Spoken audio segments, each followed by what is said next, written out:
ተከታታዮች እንዴት ዋላችሁ?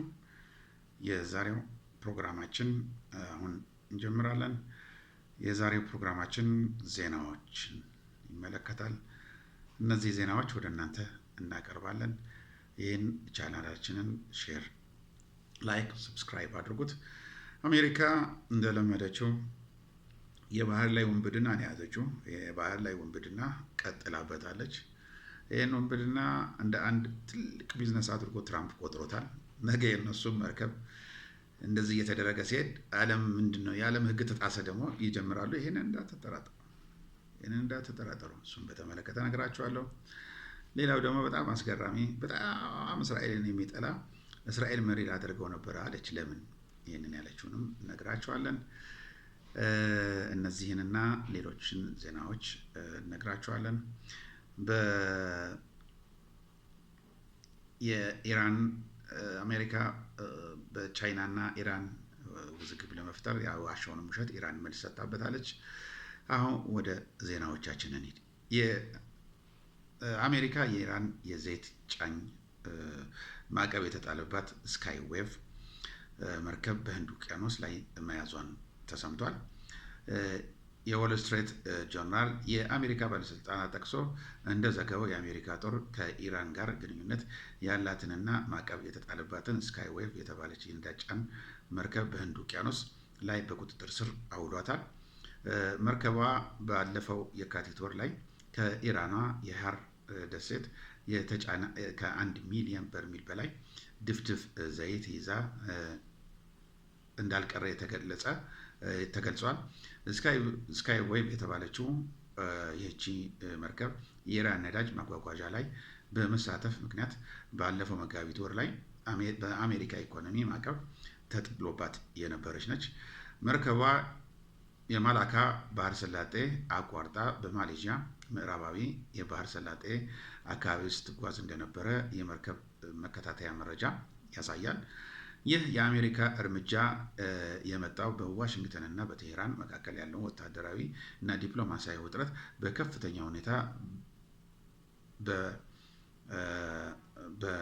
በረከተበት እና ፕሬዚዳንት ትራምፕ ደግሞ በኢራን ላይ ወታደራዊ ጥቃት ዳግም ለመጀመር በማስፈራራት ላይ ባሉበት ወቅት ነው። አሜሪካ ያው የጨነቀው እርጉዝ ያገባል አይደለም። ስለ ጨነቃት ብዙ ነው ወደዚህ ወደዛ የምትለው፣ ግን ነገ ጠዋት የሷም እንደዛ ይደረግና የዓለም ሕግ ይከብር ትላለች። በአሜሪካና እስራኤል ጥምረት በኢራን ላይ የተከፈተው ጦርነት ተከትሎ የእስራኤል ደህንነት አካላት የኢራን መንግስት ለመገልበጥ አቅዶ የነበረ እጅግ አስገራሚ ሚስጥር እቅድ ይፋ መሆኑ ኒውዮርክ ታይምስ አሳውቋል።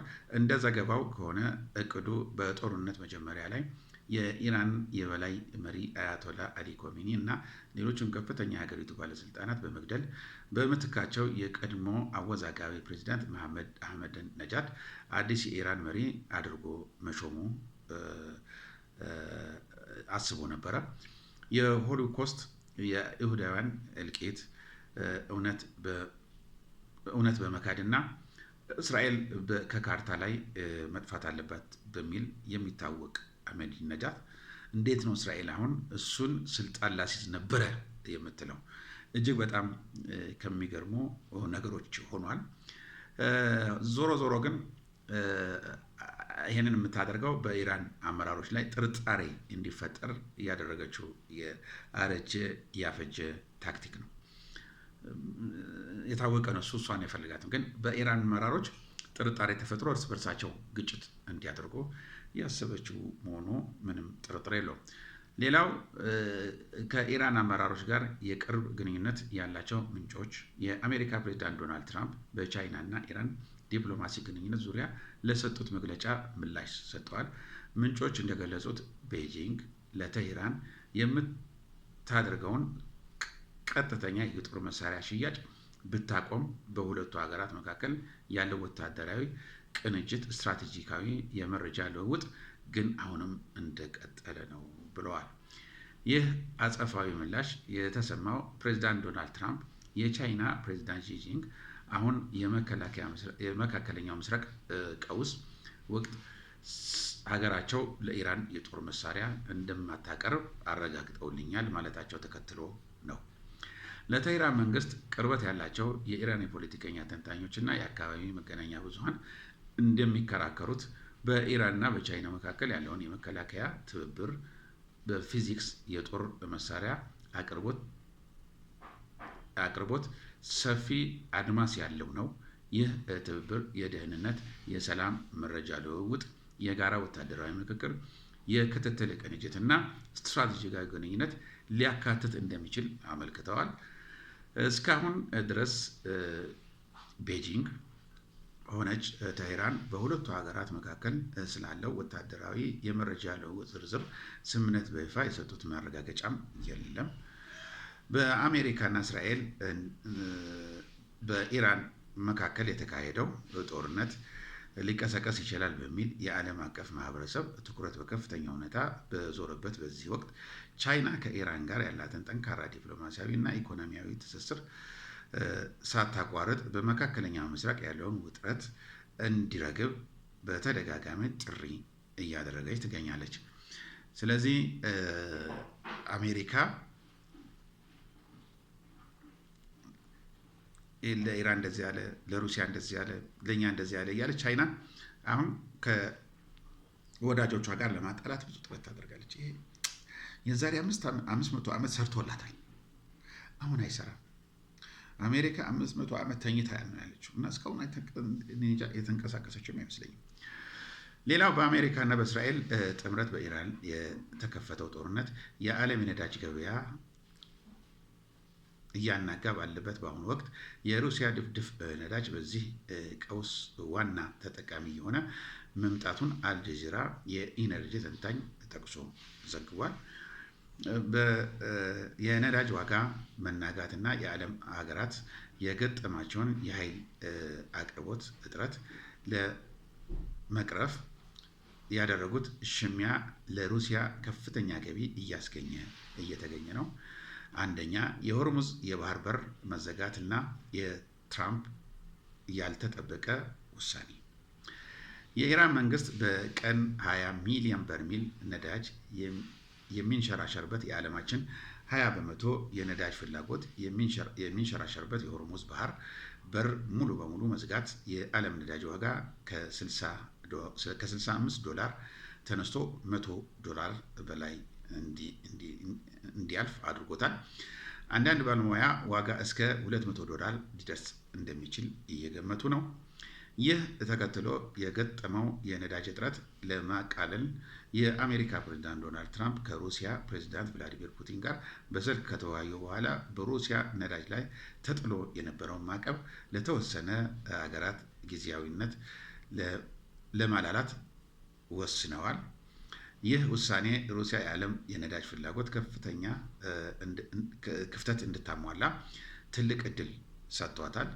ሁለተኛ የሩሲያ በሁለት ሳምንት ውስጥ ያገኘችው ግዙፍ ገቢ ከዚህ ቀደም በምዕራባውያን ማዕቀብ ምክንያት ከአንድ በርሜል $60 በታች ይሸጥ የነበረ የሩሲያ ኡራል ነዳጅ አሁን ላይ ፍላጎቱ በከፍተኛ ሁኔታ በመጨመሩ ወደ $90 ተጠግቷል። ይህ የቡድን 7 ሀገራት ጥለውት ከነበረው የዋጋ ጣሪያ እጅግ የላቀ ነው። የኃይል ምርምር ተቋም መረጃ እንደሚያሳየው ጦርነት ከጀመረ ካለፈው የካቲት ወር ማጠናቀቂያ ጀምሮ ባሉት የመጀመሪያ 2 ሳምንታት ብቻ ሩሲያ ተጨማሪ 672 ሚሊዮን ዩሮ $777 ሚሊዮን ማግኘት ችላለች። ሶስተኛ የመርከብ አቅርቦት መቀየር እና ዋና ዝግጅት።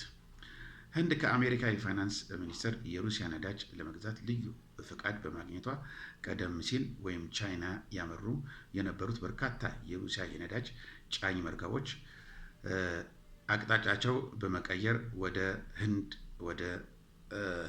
እያዞሩ ይገኛሉ። በአሁኑ ወቅት የሩሲያ ነዳጅ ዋነኛ ገዢዎች ህንድ እና ቻይና ሲሆኑ ቱርክ በኢራን የጋዝ ማውጫ ላይ ከተሰነዘረው ጥቃት በኋላ የገጠማትን የኃይል እጥረት ለመቅረፍ የሩሲያ ነዳጅ ከፍተኛ ሁኔታ እየገዛች ትገኛለች። ከነዚህም በተጨማሪ ሩሲያ የጥላ መርከብ ሻዶው ፊልተር የሚባሉ ያልተመዘገቡ አሮጌ መርከቦችን በመጠቀም ነዳጅ ወደ ተለያዩ የእስያ ሀገራት በድብቅ እያጓጓዘች ነው። አራተኛ ሌሎች ተጠቃሚ ሊሆኑ የሚችሉ ሀገራት ከኦፔክ ውጭ የሆኑ ኖርዌይ እና ካናዳ የዚህ ነዳጅ ቀውስ ተጠቃሚ ሊሆኑ የሚችሉ ሀገሮች ናቸው። ኖርዌይ ለአውሮፓ ሀገራት የምታቀርበው የነዳጅ እና የጋዝ ምርት ለማሳደግ ቃል የገባች ሲሆን ካናዳ ወደ አሜሪካ የምትልከውን መጠን ለመጨመር እየሞከረች ነው። ሆኖም ሁለቱ ሀገራት በአጭር ጊዜ ውስጥ ምርታቸውን ከከፍተኛ ሁኔታ ለማሳደግ የማምረቻ እና የቧንቧ መስመር ልማት እጥረት ይፈታተናቸዋል ተብሏል። ስለዚህ በዚህ ጦርነት ተጠቃሚዋ ራሻ ነች። ሌላው የቻይና ፕሬዚዳንት ቤጂንግ እና ሞስኮ ይበልጥ ፍትህና እኩልነት የሰፈነው የዓለም ስርዓት ለመገንባት በጋራ መስራት አለባቸው ብለዋል። የዛሬው ፕሮግራማችን ይህን ይመስላል። ሰላም ዋሉ። ቻው ቻው።